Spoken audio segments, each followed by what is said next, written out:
Good morning, student. I am Manju Kamboj, Department of Political Science, GCG रानिया। आज का जो हमारा टॉपिक रहेगा बीए फर्स्ट ईयर का संघीय व्यवस्थापिका या संसद। अगर हम संसद की बात करें, पार्लियामेंट की बात करें, तो संसद की कल्पना जो है वो विश्व में अंग्रेजों की देन रही है।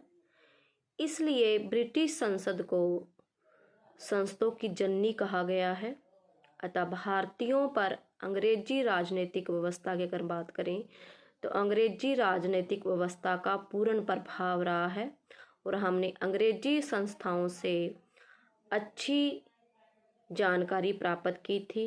अतः अगर हम बात करें तो हमारे भारतीय संविधान में जो है संसदीय प्रणाली को जो है महत्व दिया गया। संसद का मतलब होता है 2 सदन, लोकसभा प्लस राज्यसभा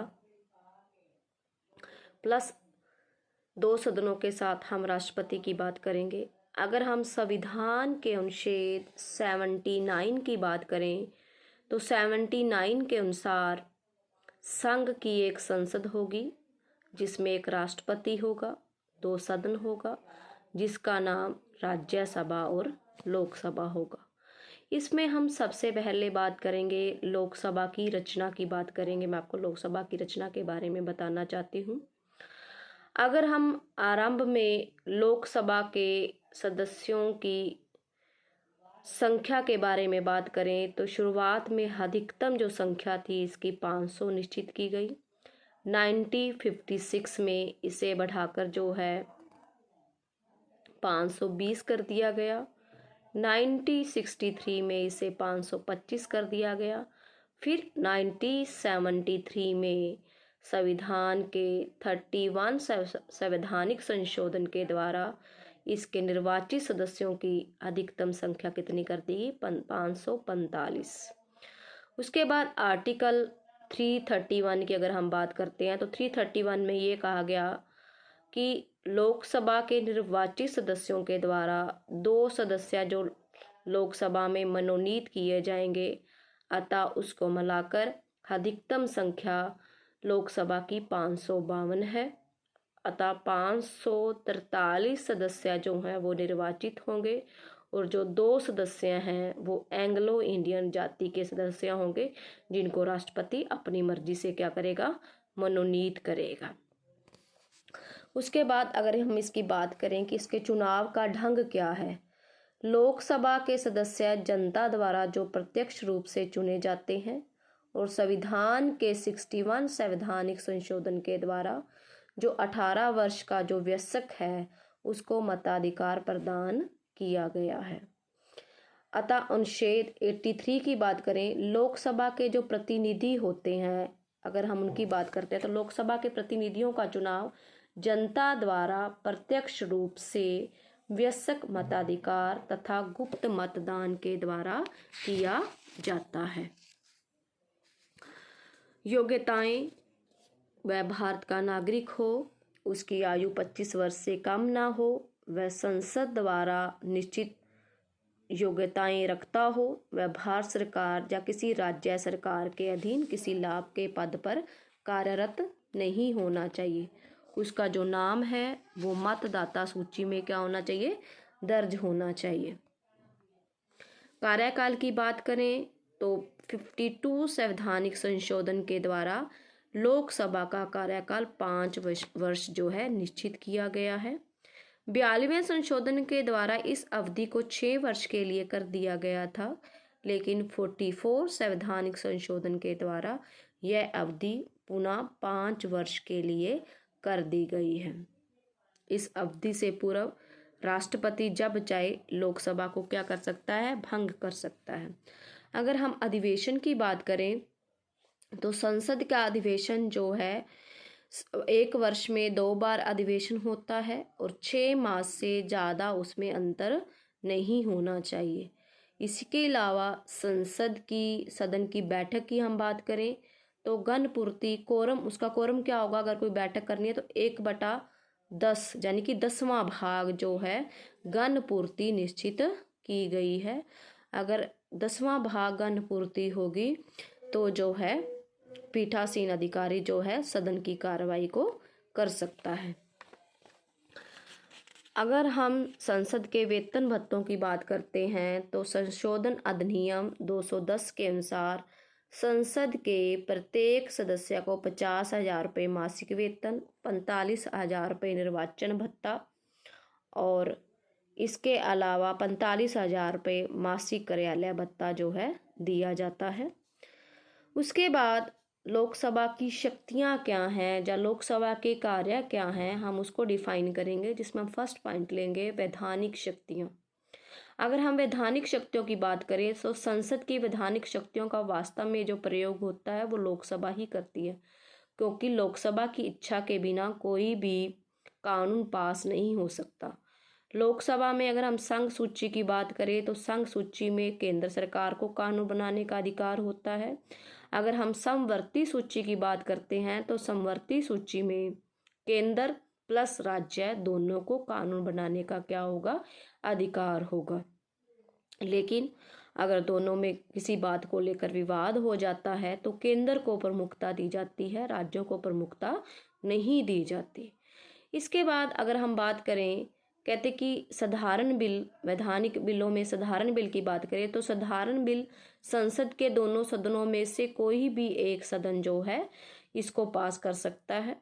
उदाहरण स्वरूप अगर लोकसभा किसी साधारण बिल को पास करती है तो वह पास करके वो बिल जो है राज्यसभा के पास भेज देती है। राज्यसभा वह बिल 6 महीने तक अपने पास रख सकती है, अतः उसको 6 महीने के अंदर अंदर उस पर स्वीकृति देनी होती है।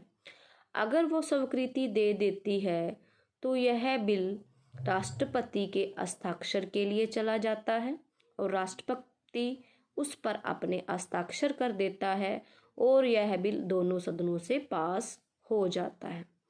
इसके विपरीत अगर राज्यसभा जो है इस पर अपनी स्वीकृति नहीं देती 6 महीने के अंदर अंदर, तो राष्ट्रपति दोनों सदनों का संयुक्त अधिवेशन बुलाता है।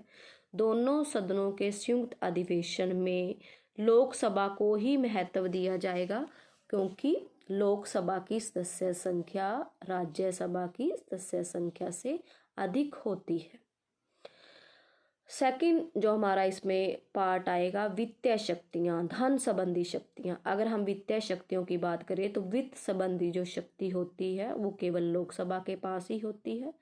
कोई भी धन बिल, कोई भी जो वित्त बिल होता है उस पर अधिकार लोकसभा का होता है। लोकसभा का ही बजट पर पूरा नियंत्रण होता है। लोकसभा ही वार्षिक जो बजट पास करती है तथा सभी प्रकार के खर्चों की जो स्वीकृति होती है वो जो है लोकसभा देती है। कोई भी जो धन बिल होगा वो लोकसभा में पास होता है। लोकसभा में पास होने के बाद वो बिल जो है राज्यसभा के पास चला जाता है। राज्यसभा 14 दिन तक उस बिल को अपने पास रख सकती है और 14 दिन के अंदर अंदर उसको उस पर स्वीकृति देनी होती है। अगर वो इस पर स्वीकृति दे देती है तो ये बिल राष्ट्रपति के हस्ताक्षर के लिए चला जाएगा और राष्ट्रपति उस पर अपने हस्ताक्षर कर देगा और ये बिल पास हो जाएगा। इसके विपरीत अगर राज्यसभा इस पर हस्ताक्षर नहीं करती तो ये बिल वापस लोकसभा के पास चला जाता है, लेकिन लोकसभा दोबारा इसको पास कर देती है और सीधा ये बिल जो है राष्ट्रपति के हस्ताक्षर के लिए चला जाएगा। क्योंकि कोई भी धन बिल होता है उस पर लोकसभा राष्ट्रपति से पहले से ही स्वीकृति ली होती है, अतः यहाँ पर अगर हम धन बिल की बात करें राज्यसभा उस पर स्वीकृति दे और राज्यसभा उस पर स्वीकृति ना दे, ये कोई महत्व नहीं रखती। अतः हम कह सकते हैं कि वो बिल पास समझा जाएगा और राष्ट्रपति लोकसभा से वो बिल पास होने के बाद राष्ट्रपति के पास जब चला जाता है तो राष्ट्रपति उस पर हस्ताक्षर कर देता है और ये बिल पास समझा जाता है। उसके बाद हम बात करें कार्यपालिका पर नियंत्रण की बात करें। भारत में इंग्लैंड की तरह उत्तरदायी सरकार को अपनाया गया है। जिसमें कार्यपालिका विधान पालिका के प्रति उत्तरदायी होती है। प्रधानमंत्री लोकसभा में क्या होता है, बहुमत दल का नेता होता है और मंत्रिपरिषद अपने कार्य के लिए लोकसभा के प्रति उत्तरदायी होगी। अतः लोकसभा के जो सदस्य होते हैं वो मंत्रियों से प्रश्न और पूरक प्रश्न पूछ सकते हैं और संबंधित मंत्रियों को उनके जवाब भी देने पड़ते हैं।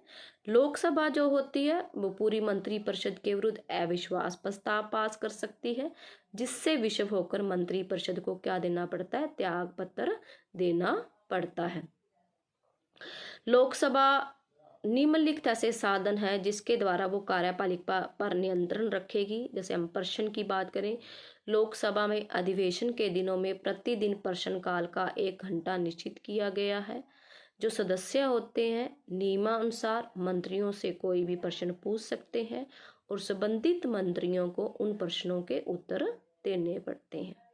सेकंड बात हम बात करेंगे डिबेट की, बहस की।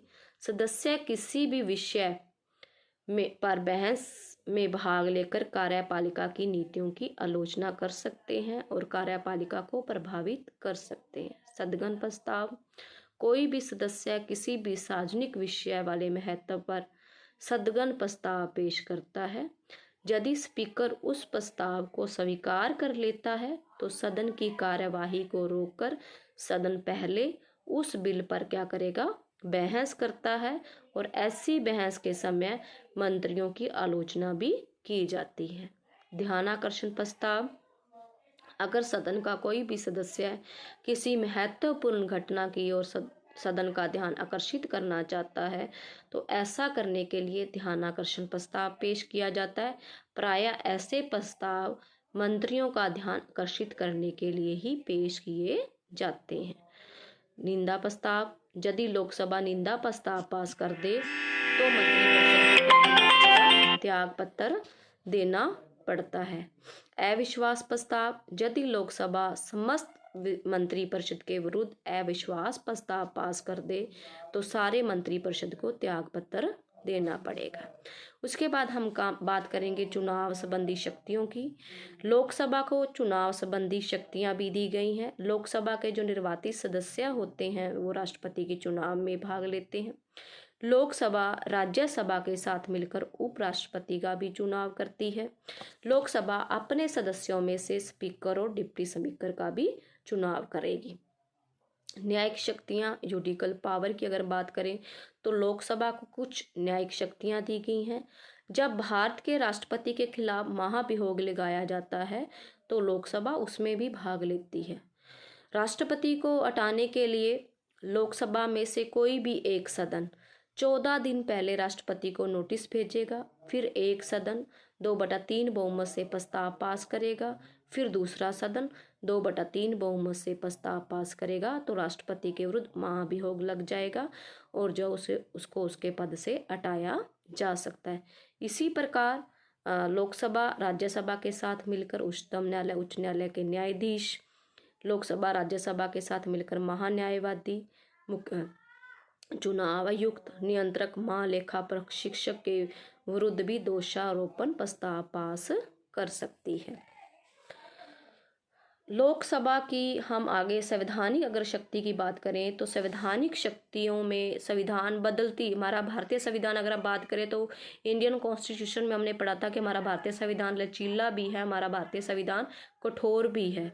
उसको लचीला इसलिए बनाया गया कि समय परिस्थिति के अनुसार उसमें चेंज लाया जा सके और कठोर बनाया गया कि सत्तारूढ़ दल के हाथों की वो कठपुतली न बन जाए।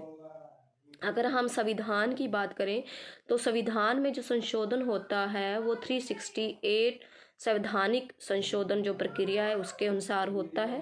प्रथम धारा में अगर हम बात करें तो